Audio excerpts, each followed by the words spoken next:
우리 강아지가 평소와 다르게 이상행동을 보인 적 있으신가요? 평소 즐겁게 놀던 아이가 갑자기 숨거나 한 곳을 집요하게 앓고 심지어 이유 없이 짖는 모습을 보고 왜 저러지? 하고 넘긴 적 많으시죠? 저도 그렇게 생각했었는데 알고 보니 그건 강아지가 보내는 도움 요청 신호였어요.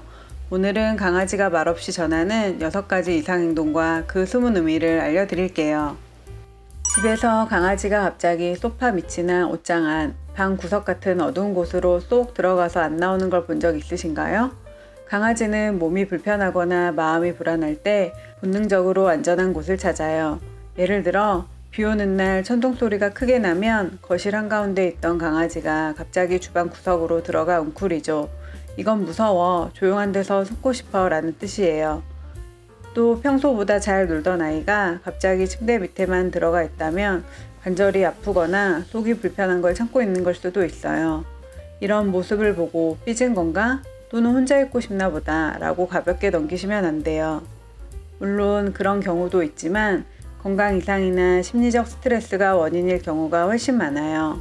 이럴 땐 억지로 꺼내기보다 조용히 옆에 있어주고 강아지가 안정을 느낄 시간을 주세요. 만약 숨는 행동이 하루 이상 지속되거나 평소보다 자주 반복된다면 건강검진을 꼭 받아보는 게 좋아요. 특히 노령견의 경우 관절질환이나 심장질환 등 초기 증상이 이렇게 은신행동으로 나타나는 경우가 많아요. 소음이나 낯선 방문객이 원인이라면 방 한쪽에 포근한 쿠션이나 쉴 수 있는 공간을 마련해 주세요. 결국 숨는다는 건 강아지가 우리에게 지금은 나를 지켜줘 라고 말하는 거예요. 강아지가 평소에 얌전하다가 갑자기 방문 앞에서 짖거나 이유 없이 낑낑거린 적 있으신가요? 그럴 때 왜 저러는 거지? 하면서 가볍게 넘기는데요. 사실 이건 강아지가 우리에게 보내는 중요한 신호예요.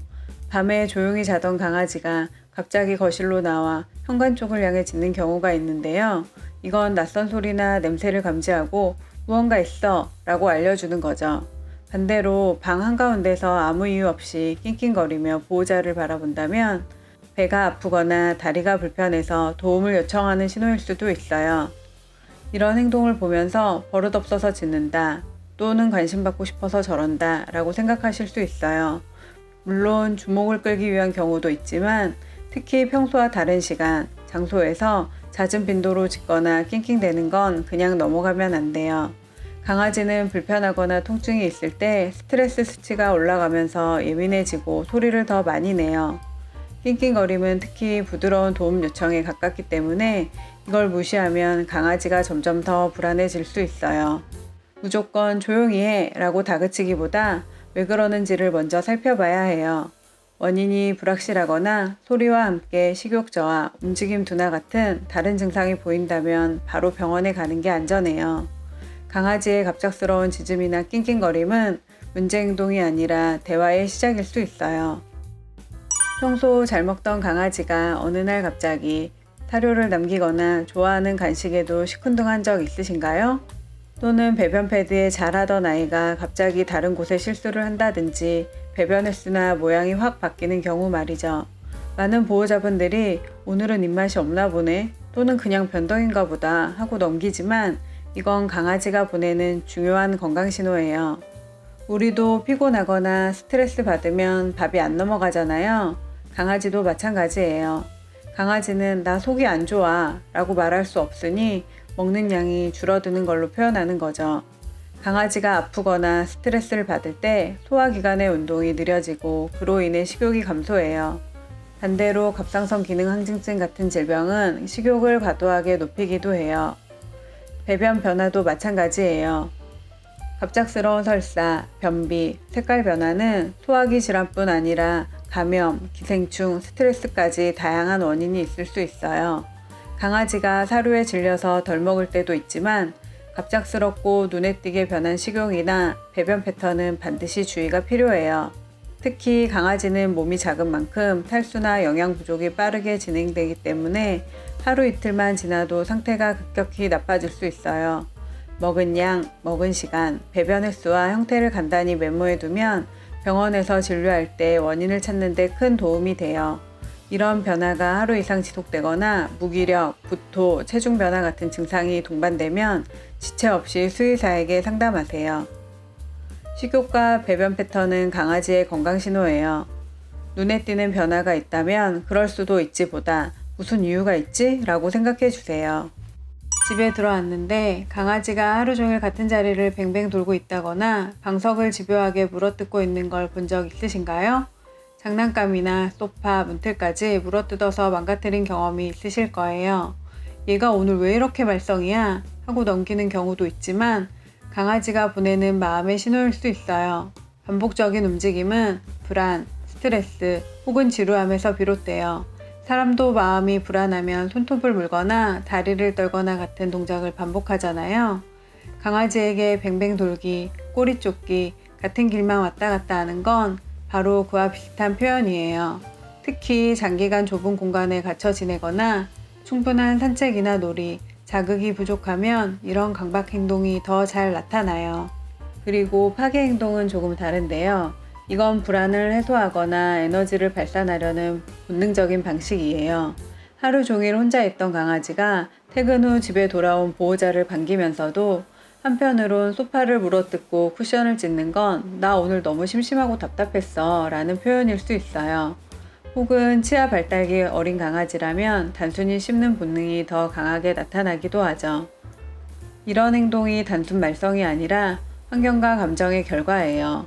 하루 종일 혼자 있던 강아지가 집안을 엉망으로 만들었다면 그건 혼자 있는 시간이 힘들었다는 메시지일 가능성이 커요. 얌전히 있어야지 이게 뭐야? 라며 혼내면 강아지는 더 불안해져요. 근본적인 원인을 해결하지 않으면 불안이 더 커지고 그 행동은 더 심해질 수 있어요. 산책과 놀이 시간이 부족했는지 혼자 있는 시간이 너무 길었는지 새로운 환경 변화가 있었는지 살펴보세요. 그 후 반복 행동이 심하다면 충분한 신체 활동과 노즈워크나 간식 숨기기, 새로운 장난감 제공이 도움이 될 수 있어요. 행동이 과도하고 멈추지 않거나 상처가 날 정도로 물어뜯는 경우는 반드시 수의사나 행동 전문가 상담이 필요해요. 결국 반복적 움직임과 파괴 행동은 성격 문제라고 생각하기보단 마음의 건강 상태를 알려주는 신호라고 생각해 주세요.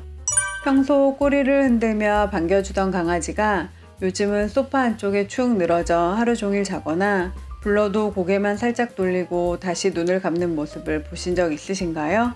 또 반대로 원래 순둥이 같던 아이가 갑자기 사소한 자극에도 으르렁거리거나 다른 강아지나 사람에게 달려드는 행동을 보인 적은 없으신가요? 이 두 가지 무기력과 과도한 공격성은 정반대처럼 보이지만 사실은 몸과 마음이 힘들다는 같은 신호일 수 있어요. 강아지가 갑자기 움직임이 줄고 장난감에도 시큰둥하고 산책 얘기를 해도 반응이 없다면 에너지가 고갈됐거나 몸 어딘가가 불편하다는 뜻일 수 있어요. 이는 통증, 노화, 호르몬 불균형 또는 우울감에서 비롯될 수 있어요. 특히 갑작스러운 변화라면 관절 통증이나 내장 질환 같은 건강 문제 가능성을 꼭 염두에 두셔야 해요. 반대로 과도한 공격성은 지나친 긴장과 불안에서 나와요. 스트레스가 장기간 지속되면 작은 자극에도 예민하게 반응하게 돼요. 왜 이렇게 예민해졌지가 아니라 무슨 일로 이렇게 마음이 날카로워졌을까? 라고 바라봐야 하는 이유예요. 이 두 가지 행동은 단순한 성격 변화가 아니에요.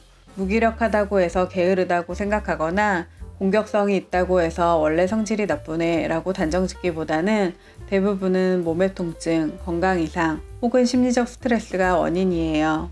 신체에 이상이 없다면 환경적인 요인을 살펴봐야 해요. 집안의 변화, 가족의 부재, 새로운 소음이나 냄새 같은 작은 변화도 강아지에겐 큰 스트레스가 될 수 있거든요. 평소보다 더 많은 산책과 놀이, 안정감을 주는 스킨십이 도움이 돼요. 단 공격성이 있을 땐 무리한 접촉보다 강아지가 스스로 진정할 시간을 주는 게 더 안전해요. 무기력이 며칠 이상 지속되거나 공격성이 갑자기 심해졌다면 먼저 건강검진을 받는 게 우선이에요. 강아지가 하루 종일 같은 부위를 계속할 거나 발을 빨며 집착하는 모습 보신 적 있으시죠?